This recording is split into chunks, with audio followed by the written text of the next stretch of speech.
Assalamualaikum warahmatullahi wabarakatuh. Yang terhormat Bapak dosen Dr. Andros Asramit Yasin, SPG MSI. Ya, pertama-tama marilah kita panjatkan puji dan syukur atas kehadirat Tuhan Yang Maha Esa, atas berkat dan hidayahnya saya masih bisa diberikan kesehatan, umur panjang untuk bisa melakukan kuliah online sebagaimana mestinya. Untuk sebelum saya mempresentasikan hasil PowerPoint saya akan memperkenalkan diri. Perkenalkan, nama saya Muhammad Ardiansyah dengan stambuk M1 B1 18088, jurusan Ilmu Lingkungan kelas C. Jadi saya langsung saja ke materinya itu. Untuk latar belakangnya itu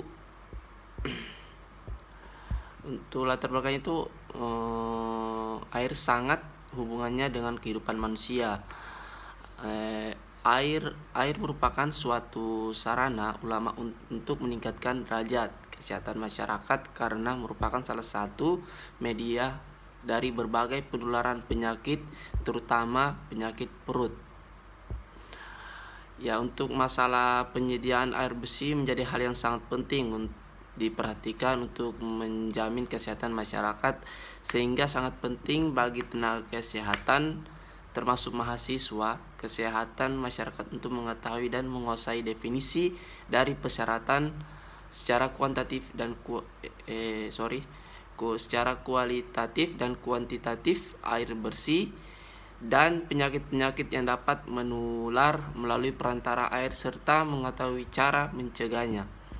Ya, saya akan juga menjelaskan rumusan masalahnya. Yang pertama itu apa yang dimaksud dengan sanitasi air bersih dan beberapa kebutuhan air individu dan rumah tangga.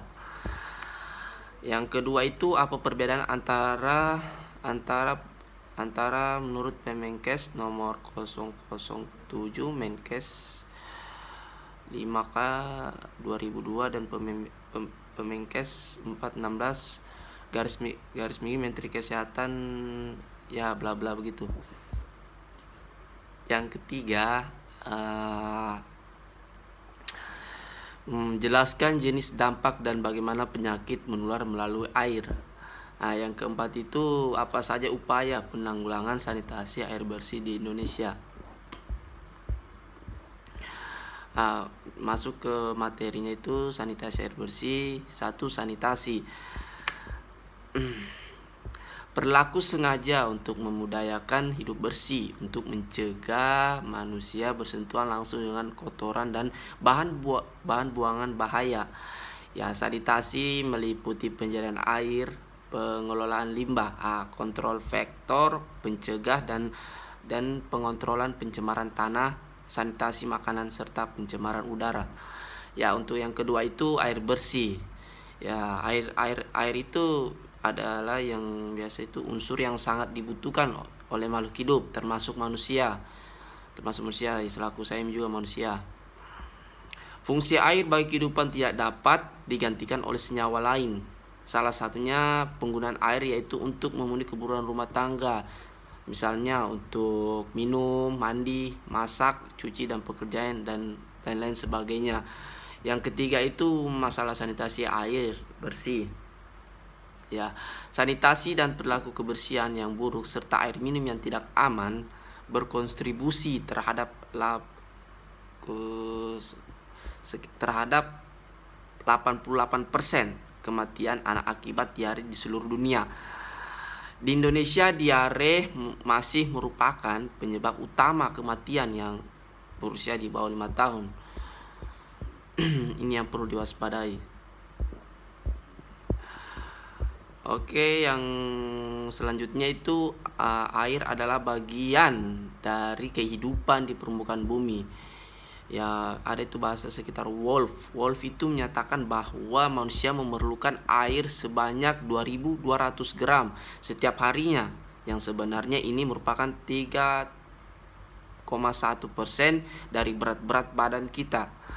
Keberadaan air di muka bumi diketahui menempati lebih kurang 3/4 bagian dari luas permukaan bumi dari keseluruhan sumber air di bumi.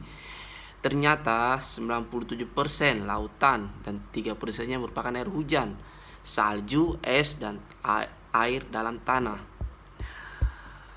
Nah, ini untuk kebutuhan air.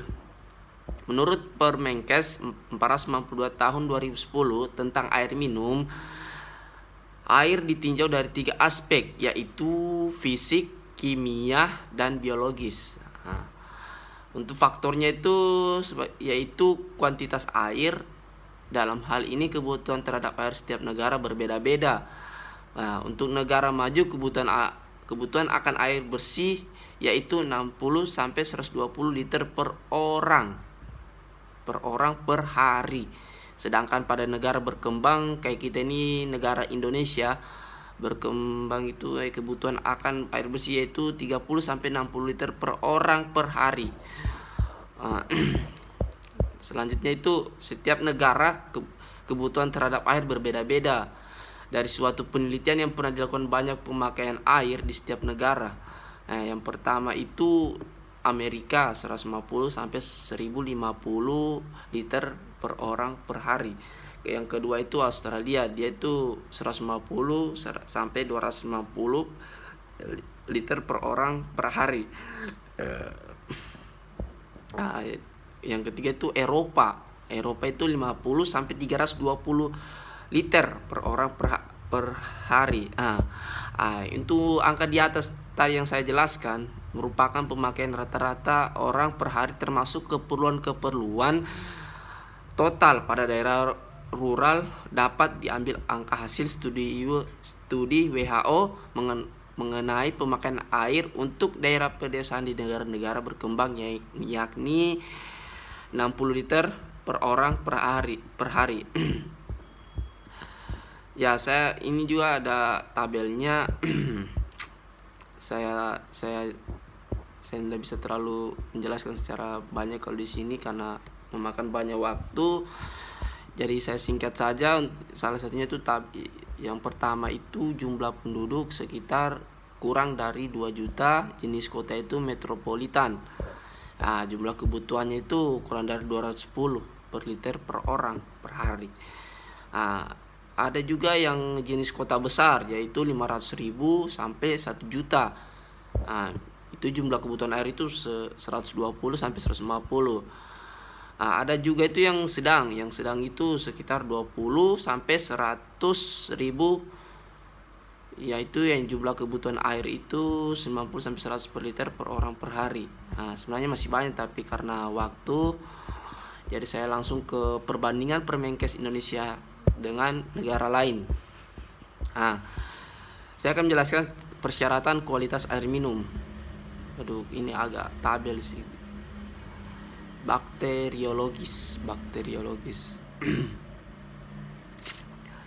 Bakteriologis itu parameternya air minum, bahasa istilahnya E. coli atau fecal coli, atau satuannya jumlah per 100 ml per sampel. Kadar maksimumnya yang diperbolehkan itu 0. Gitu. Dengan yang kedua itu air yang masuk sistem distribusi. Bahasa istilahnya juga E. coli atau fecal coli, total bakteri coliform. Untuk satuannya itu jumlah per 100 ml per sampel dan jumlah per 100 ml per sampel, sama dua-duanya. Kadar maksimumnya 2. Tidak ada itu alias 0. Yang terakhir itu air pada sistem distribusi, E. coli atau sama yang seperti yang sebelumnya, sama juga untuk satuannya 100 ml per sampel dan kadar maksimumnya sama 0. Oke, jadi saya ke perbandingan Permenkes Indonesia dengan negara lain. Ini banyak, tapi saya lompat saja di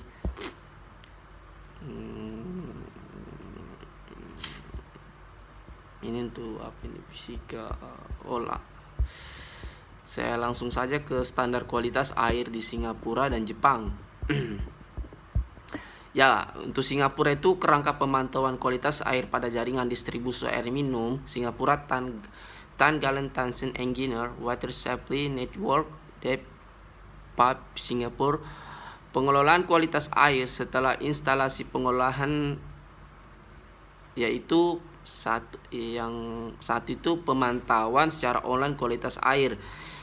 Kedua itu sampling dan testing oleh laboratorium terhadap parameter kualitas air yang penting untuk validasi online readings boosting pump station customer on high groundwater quality management. Mohon maaf bahasa Inggrisku kurang bagus. Mohon maaf kekurangannya.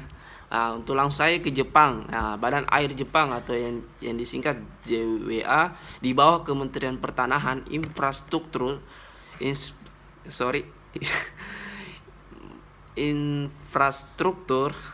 Transportasi dan Pariwisata membangun bendungan muara, fasilitas untuk pengembangan danau dan rawa serta kanal.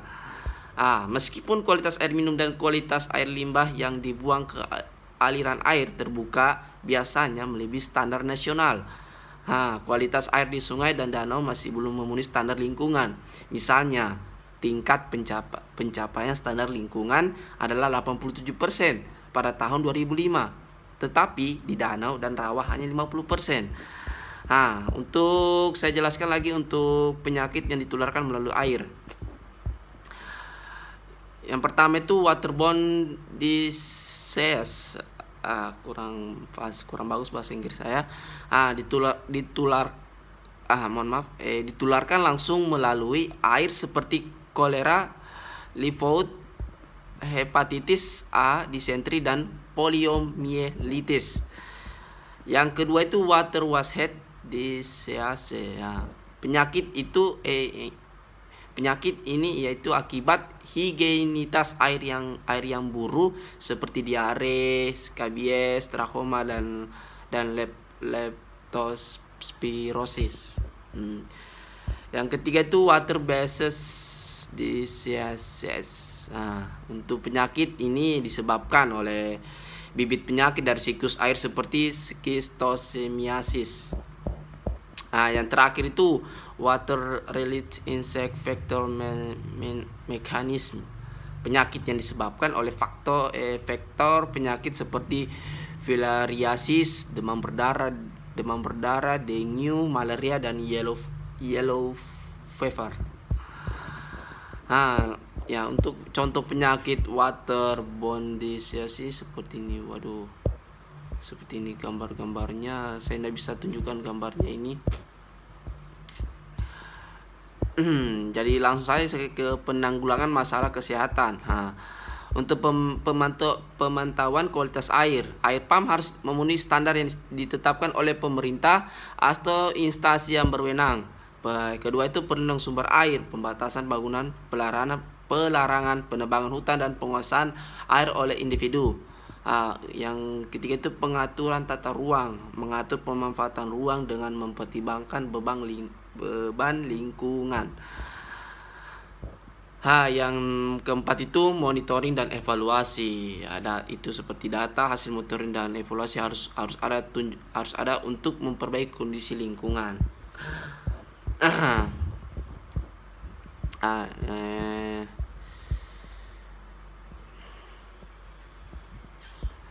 Jadi begitu saja penjelasan dari saya. Mohon maaf lebih dan kurangnya mohon dimaafkan. Billahi taufik wal hidayah. Wassalamualaikum warahmatullahi wabarakatuh.